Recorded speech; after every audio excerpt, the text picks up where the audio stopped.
여러분, 한 나라가 전 세계로부터 경제적으로 완전히 고립됐다고 상상해 보세요.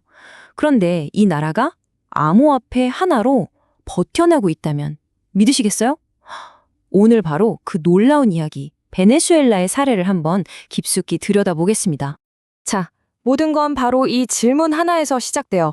만약에 여러분이 한 나라의 지도자라고 쳐보죠. 나라의 유일한 수입원인 석유를 팔았는데 그 돈을 받을 방법이 없다면요. 그것도 세계 공용화폐인 달러로는 절대 받을 수 없다면. 이게 바로 베네수엘라가 처한 정말 막막한 현실이었습니다. 자, 그럼 도대체 왜 베네수엘라가 이런 선택을 할 수밖에 없었는지 그 배경부터 한번 살펴봐야겠죠? 바로 제재라는 거대한 벽에 대해서 말입니다. 미국의 제재는요, 아주 정확하게 베네수엘라의 심장부, 그러니까 국영 석유회사 PDVSA를 겨냥했어요. 이게 무슨 뜻이냐면 국제거래의 기본인 미국 달러를 아예 못 쓰게 막아버리고 전 세계 은행들이 쓰는 송금 시스템 스위프트, SWIFT에서도 퇴출시켜버린 거예요. 말 그대로 그냥 금융 섬에 갇혀버린 거죠. 뭐 처음에는 현금이나 금을 가방에 넣어서 직접 나르는 진짜 영화에서나 볼 법한 방법도 썼다는데 이게 얼마나 위험하고 비효율적이겠어요? 바로 이런 절망적인 상황에서 정말 기가 막힌 해결책이 하나 등장합니다. 아주 혁신적이면서도 동시에 엄청난 논란을 몰고 온 것, 그게 바로 디지털 달러였어요. 자, 이 디지털 달러의 정체는 바로 테더, 줄여서 USDT라고 부르는 암호화폐인데요. 이게 왜 특별하냐면 딱 두 가지만 기억하시면 돼요. 첫째, 1USDT가 항상 1달러의 가치를 갖도록 설계돼서 가격이 막 오르락 내리락 하지 않아요. 안정적이라는 거죠. 그리고 둘째, 이게 진짜 중요한데 은행 같은 중간 기관이 전혀 필요 없다는 거예요. 그냥 인터넷만 되면 전 세계 누구에게나 바로 쏴줄 수 있습니다. 이 차이가 정말 어마어마합니다. 보세요. 기존 은행 송금은 미국 정부가 저기 돈 보내지 마 하면 그냥 막혀버리잖아요. 그런데 테더는요, 사실상 막을 방법이 없어요. 개인 간에 그냥 날아가 버리니까. 제재를 당하는 입장에서는 이 누구도 막을 수 없다는 특징, 전문 용어로 검열 저항성이라고 하는데 이게 정말 구세주나 다름없었겠죠.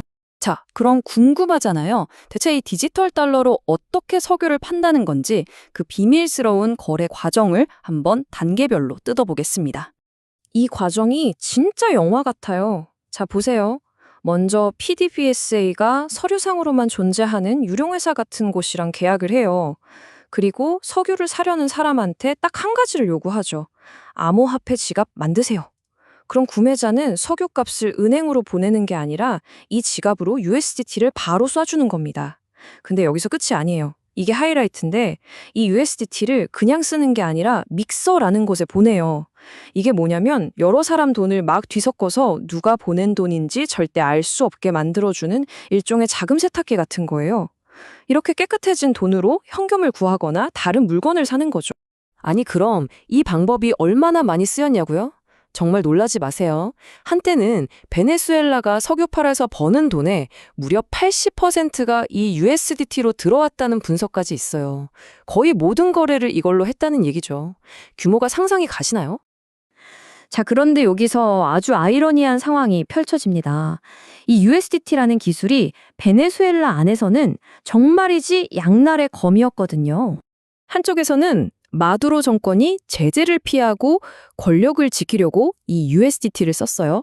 그런데 다른 한쪽에서는요, 나라 경제가 망해서 자국 화폐가 말 그대로 휴지 조각이 되어버린 일반 시민들이 평생 모은 돈을 지키려고, 그러니까 하루하루 살아남으려고 바로 그 똑같은 USDT를 썼다는 겁니다. 그러니까 정리를 해보자면 이런 거죠.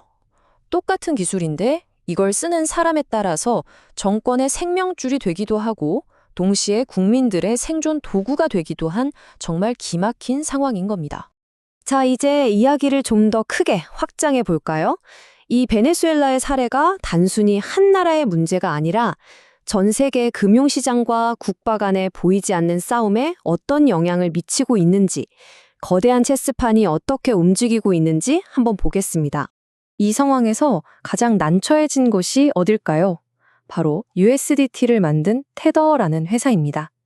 한편으로는 우리 기술, 은행 없이도 전 세계 어디서든 달러처럼 쓸 수 있어요 라는 걸 제대로 보여줬죠.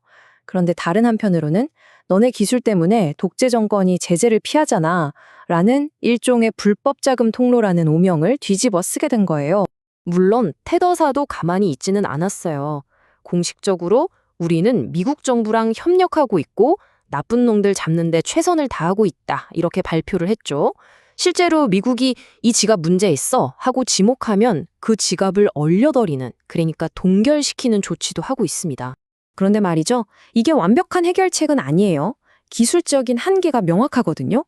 왜냐하면 테더가 회사 지갑은 얼릴 수 있어도 사용자가 돈을 자기 개인 지갑으로 한번 옮겨버리면 그 다음부터는 손을 쓸 수가 없어요. 게다가 아까 말씀드린 그 믹서 돌려버리면 사실상 추적은 불가능에 가깝다고 봐야죠. 이런 논란이 계속되니까 시장도 술렁일 수밖에 없죠. 만약에 미국 정부가 테더를 더 강하게 압박한다면 사람들은 테더 좀 위험한가? 하면서 상대적으로 규제를 잘 지키는 경쟁 코인, 예를 들면 USDC 같은 곳으로 갈아탈 수도 있고요. 아니면 아예 회사나 정부가 통제하는 건 다 싫어 하면서 완전히 자율적인 알고리즘으로 돌아가는 그런 탈중앙화 스테이블 코인으로 눈을 돌릴 수도 있습니다. 결국 이 베네수엘라 사건이 하나의 계기가 된 거예요. 앞으로 미국을 포함한 전 세계 정부들은 스테이블 코인 회사들한테 은행처럼 이 돈 쓰는 사람 누구인지 신원 확인 철저히 해 라고 요구할 거고요. 블록체인 위에서 돈이 어떻게 흘러가는지 훨씬 더 빡빡하게 감시하려고 하겠죠. 한마디로 규제의 파도가 몰려오고 있는 겁니다. 자, 오늘 우리는 베네수엘라의 이야기를 통해 암호화폐가 단순히 투자 자산을 넘어서 어떻게 한 나라의 운명을 좌우하고 또 국제 정치의 판도를 바꾸는 무기가 될 수 있는지 봤습니다. 이제 국가 간의 싸움이 더 이상 은행 창고에서 벌어지는 게 아니라 이 보이지 않는 블록체인 위에서 벌어지는 시대가 온 거죠. 어쩌면 이게 우리가 앞으로 마주하게 될 금융전쟁의 진짜 미래가 아닐까요?